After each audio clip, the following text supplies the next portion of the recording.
എല്ലാവർക്കും എൻ്റെ പുതിയ LSS വീഡിയോയിലേക്ക് സ്വാഗതം. ഇന്ന് നമ്മൾ പരിചയപ്പെടുത്തി തരാൻ പോകുന്നത് കേരളത്തിനെ കുറിച്ചിട്ടാണ്. ഇതേപോലത്തെ ഒരു മാപ്പ് വീട്ടിലുണ്ടെങ്കിൽ ഇതിൻ്റെ അതിർത്തി പങ്കിടുന്ന ഏതൊക്കെ ജില്ലയാണ്, ഏതിനൊക്കെയാണ് കടൽ തീരുള്ളത്, ഫുള്ള് എല്ലാ ഡീറ്റെയിൽസ് ആയിട്ടുള്ള കാര്യങ്ങളും ഇതിൽ നോക്കാൻ പറ്റും. അപ്പോൾ നമുക്ക് ജില്ലകൾ നോക്കാം.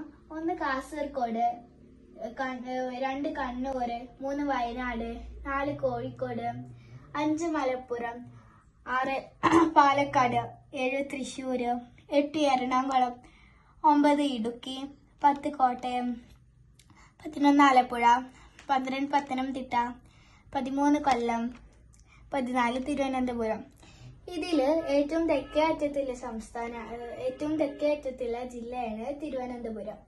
ഏറ്റവും വടക്കേ അറ്റത്തുള്ള ജില്ലയാണ് കാസർഗോഡ്.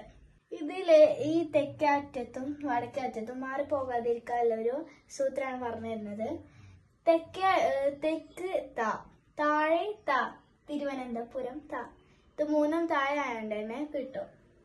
പിന്നെ വടക്കേ അറ്റത്ത് കാസർഗോഡ്. അടുത്തൊരു പോയിന്റ്, കേരളത്തിലെ ഏറ്റവും ജനസംഖ്യ കൂടിയ ജില്ലയാണ് മലപ്പുറം. ഏറ്റവും ജനസംഖ്യ കുറഞ്ഞ ജില്ലയാണ് വയനാട്. കേരളത്തിലെ ഏറ്റവും വലിയ ജില്ലയാണ് ഇടുക്കി. കേരളത്തിലെ ഏറ്റവും ചെറിയ ജില്ലയാണ് ആലപ്പുഴ. ഇതുപോലത്തെ ഒരു പോയിന്റാണ്. കേരളത്തിലെ ഏറ്റവും കൂടുതൽ വനപ്രദേശം കൂടിയ ജില്ല ഇടുക്കി, വനപ്രദേശം കുറഞ്ഞ ജില്ല ആലപ്പുഴ. കേരളത്തിൽ അവസാനം രൂപം കൊണ്ട ജില്ല ഏതാണെന്ന് നിങ്ങൾക്കറിയോ? അതാണ് നമ്മുടെ കാസർഗോഡ്. കേരളത്തിലെ ഏറ്റവും പുഴകൾ ഒഴുകുന്ന ജില്ലയും കാസർഗോഡാട്ടോ. തെയ്യങ്ങളുടെ നാട് എന്നറിയപ്പെടുന്ന ജില്ലയാണ് നമ്മുടെ കണ്ണൂര്. അതുപോലെ നമ്മുടെ EVS പഠിച്ച കേരളത്തിലെ ഉപ്പ് സത്യാഗ്രഹം നടന്നതും കണ്ണൂരിലെ പയ്യന്നൂർ കടപ്പുറത്താണ്. കേരളത്തിലെ ആദിവാസികൾ കൂടുതലുള്ള ജില്ലയാണ് നമ്മുടെ വയനാട്. അതുപോലെ കേരളത്തിലെ ഊട്ടി എന്നറിയപ്പെടുന്ന ജില്ലയും വയനാടാണ്. കേരളത്തിലെ പഴശ്ശിരാജ മ്യൂസിയം നമ്മുടെ കോഴിക്കോട്ടിലാണ്. അതുപോലെ നമ്മുടെ ബേപ്പൂർ തുറമുഖം കോഴിക്കോട് ജില്ലയിലാണ്. മലപ്പുറത്ത് ഏറ്റവും കൂടുതൽ ഇമ്പോർട്ടൻ്റ് ആയിട്ട് നമ്മൾ അറിയേണ്ട ഒരു കാര്യമാണ് നമ്മുടെ മലയാള ഭാഷയുടെ പിതാവായ തുഞ്ചത്ത് എഴുത്തച്ഛൻ നമ്മുടെ മലപ്പുറത്തെ തിരൂരിലെ തുഞ്ചൻ പറമ്പിലാണ് തുഞ്ചന്റെ സ്മാരകം. കേരളത്തിലെ മക്ക എന്നറിയപ്പെടുന്നത് മലപ്പുറം ജില്ലയിലെ പൊന്നാനിയിലാണ്. കേരളത്തിലെ ഏറ്റവും കൂടുതൽ നെല്ല് ഉൽപ്പാദിപ്പിക്കുന്ന ജില്ലയാണ് നമ്മുടെ പാലക്കാട്. അതുകൊണ്ട് തന്നെ കേരളത്തിന്റെ നെല്ലറ എന്ന് അറിയപ്പെടുന്നത് നമ്മുടെ പാലക്കാടാണ്. കുഞ്ചൻ നമ്പ്യാരിന്റെ ജന്മസ്ഥലമാണ് പാലക്കാട് ജില്ല.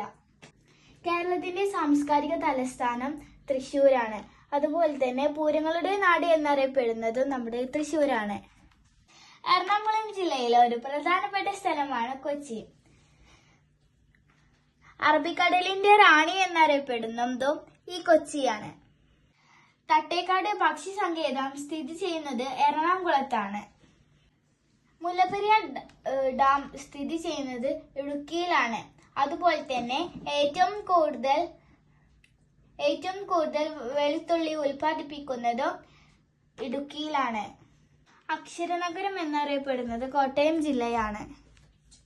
കിഴക്കിന്റെ വെനീസ് എന്നറിയപ്പെടുന്നതും ജലോത്സവങ്ങളുടെ നാട് എന്നറിയപ്പെടുന്നതും ആലപ്പുഴ ജില്ലയെയാണ്.